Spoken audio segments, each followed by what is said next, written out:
tomto videu si představíme Mecool Meon 1 AI Box 4K z Google TV. Jde o špičkový TV box nové generace, který z televize udělá moderní chytré centrum zábavy.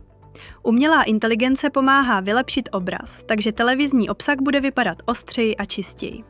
4K, Dolby Atmos, Dolby Vision, Netflix, OnePlay, televizní programy, hry i další možnosti. V balení najdete vše potřebné. Stačí box připojit přes HDMI, zapojit napájení, připojit internet a zařízení se zapne.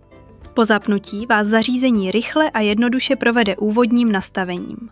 Celý proces zabere méně než 5 minut. Na začátku si vyberete jazyk zařízení, například češtinu. V dalším kroku se přihlásíte do svého Google účtu. Díky tomu můžete naplno využívat všechny funkce, které zařízení nabízí, například stahování aplikací, přístup k personalizovanému obsahu nebo hlasové ovládání.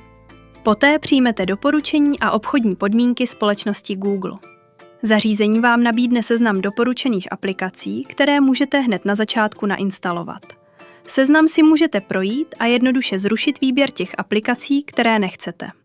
Po odsouhlasení několika informačních obrazovek o používání zařízení se načte hlavní nabídka a zařízení je připraveno k použití. Domovské menu zařízení je přehledné a jednoduché.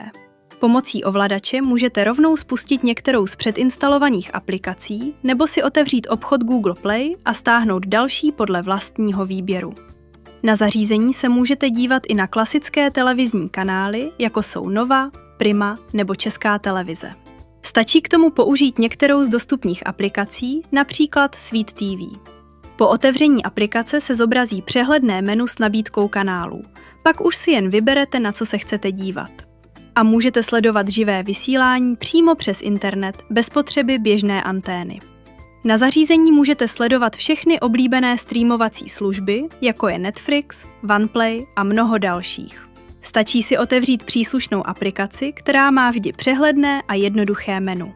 Vyberete si film nebo seriál a během pár vteřin sledujete obsah ve vysoké kvalitě přímo na své televizi. Zařízení má v sobě zabudovaného také Google asistenta. To znamená, že zařízení můžete ovládat i hlasem. Stačí stisknout tlačítko na dálkovém ovladači a říct, co chcete. Například vyhledat video na YouTube. K zařízení si můžete dokoupit také herní ovladač. Najdete ho přímo na našem webu. Připojení je velmi jednoduché. Ovladač spárujete přes Bluetooth a můžete začít hrát. Videonávod, jak připojit herní ovladač k zařízení, naleznete na našem webu v sekci Jak používat, konkrétně mezi instruktážními videi. Hrát můžete několika způsoby.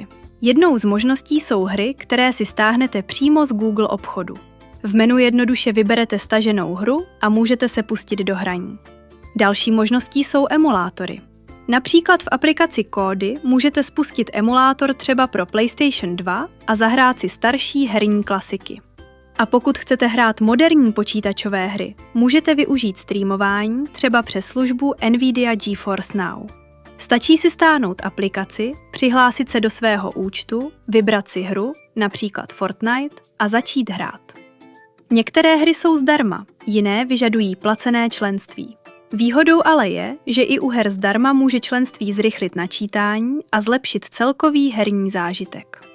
Zařízení má zabudovanou také funkci Chromecast. Díky tomu můžete snadno přehrávat obsah ze svého mobilu, tabletu nebo počítače přímo na televizi.